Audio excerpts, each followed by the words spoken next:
Hi, welcome to this part of my review featuring the Heavy Gear core rulebook. This is the first edition, the Revitalized edition. If you haven't seen the other parts of my review, featuring this science fiction RPG of high drama and intense mech combat, please check out the playlist in the description below. This time we are going to talk about hazards and character advancement. When it comes to hazards, combat is far from being the only threat that characters face. There are many dangers such as drugs and toxins. Drugs and toxins are rated with three attributes: their potency, their effect, and their onset time. The potency of a toxin is the threshold number of the victim's health test to resist the drug's effects entirely. The effects are the symptoms that a character who fails to resist the toxin will exhibit. The onset time is the longest period the toxin will require to take effect. The actual time until the effect of the toxin occurs is equal to the onset time divided by the margin of failure of the victim's health test. So you have fatal toxins, hallucinogens, sedatives, euphorics, just to name a few. Then we have information on disease. Diseases and illnesses are rated by contagiousness, onset time, virulence, and effect.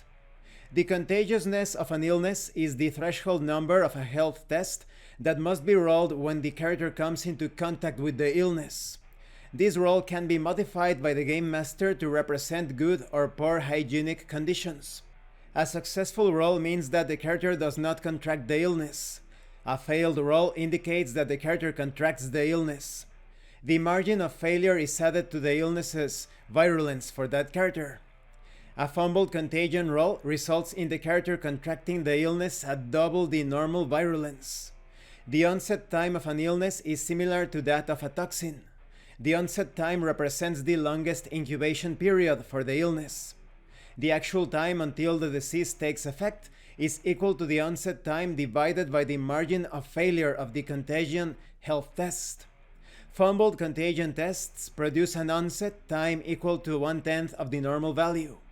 Once a character contracts an illness and the onset time has expired, he must make a second standard health test against a target number equal to the illness's virulence rating. Keep in mind that the virulence rating is augmented by the margin of failure of the contagion test, double for fumbles. A successful health test indicates that the character rides out the illness with minimal effects. A failed health test indicates dangerous complications. A fumbled health test can be fatal, at the game master's discretion.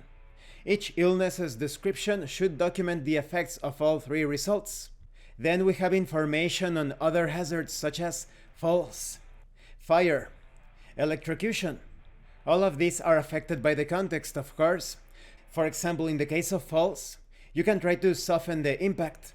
In the case of fire, it depends on the fire's intensity concerning the wound effects, or perhaps the casualties. Then we have details on character improvement. As you adventure on, you will experience many things, and of course, you will obtain experience points, at least in this system. You can spend these points in various ways, such as attribute improvement, skill improvement, or even purchasing emergency dice. Everyone gets a certain number of lucky breaks in life. To represent these lucky breaks, 1 or 2 experience points can be spent to boost crucial die rolls. Each experience point spent adds 1 extra die to the roll. The exception is when rolling for permanent injuries. There, each experience point removes a die from the roll. When it comes to tutors, they can actually assist you when you wish to improve yourself. But it could be costly to hire a tutor or a teacher, and finding them is not going to be that easy. You also have 10 tips for game masters, such as developing ambience, keeping the action moving, creating subplots, keeping your players challenged, emphasizing the value of life. This game can be quite lethal. Also, avoid focusing on technology. This is a sci-fi game, but there are also many other aspects to explore. Do not be a slave to the rules. Use literary techniques when framing the scenario or coming up with ideas for adventures. There's also the Y-cubed rule. When you design a scenario, examine every major element, character and plot twist by asking yourself the following question 3 times. Why?